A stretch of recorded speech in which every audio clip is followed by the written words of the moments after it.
Seputaran kasus Subang hari ini, mengapa harus Danu, akhirnya begini jadinya. Namun sebelum kita bahas, mohon subscribe channel ini dulu, agar kalian gak ketinggalan berita-berita menarik dari kami. Kalau sudah, mari kita lanjut. Kasus perampasan nyawa Tuti Suhartini dan Amalia Mustika Ratu di Subang, tanggal 18 Agustus tahun 2021, masih dalam penyelidikan polisi hampir 2 bulan ini. Kepolisian pun masih terus berupaya mengumpulkan bukti kuat untuk mencari dan menetapkan pelaku Rajapati tersebut. Selama kasus Subang itu bergulir, sejumlah orang terdekat dari korban pun menjadi saksi.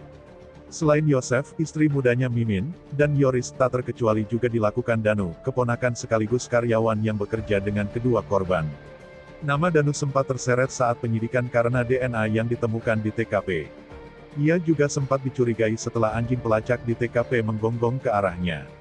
Bahkan selama penyelidikan, Danu yang sebagai saksi ikut menjalani pemeriksaan tes kebohongan. Dengan adanya kecurigaan publik terhadapnya, ternyata menyimpan beban psikologis bagi Danu. Kini, Danu mengaku imbas tertuduh dari publik, ia pun merasa tertekan hingga dipandang sinis orang-orang. Hal ini diungkapkan Danu dalam wawancara dikutip Tribun Jabar. Ia jadi tertekan juga sih Pak, gak nyaman, ungkap Danu. Tak sampai berpikir pergi jauh, diakui Danu, ingin pergi ke jalan saja dirinya kesulitan. Ia juga menceritakan saking sulitnya pergi keluar, urusan sehari-hari yang ia kerjakan kini dibantu orang tuanya. Lantas, Danu menceritakan pengalaman saat ia membeli siomay di jalan. Ia mengaku orang-orang melihatnya secara sinis dan kadang berbisik di hadapannya. Melihat hal itu, Danu mengaku menjadi merasa tak nyaman. Untuk menyikapi situasi tersebut, diakui Danu sementara ini ia tak pergi kemana-mana.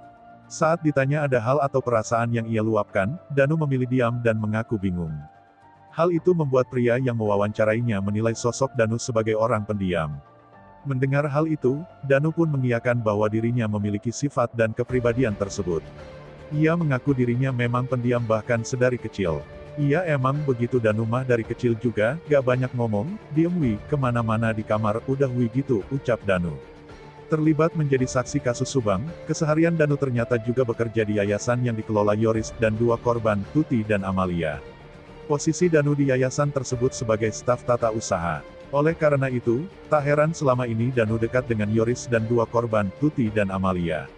Sempat diceritakan Danu, ia membantu berbagai urusan yayasan jika diperlukan. Gimana menurut kalian?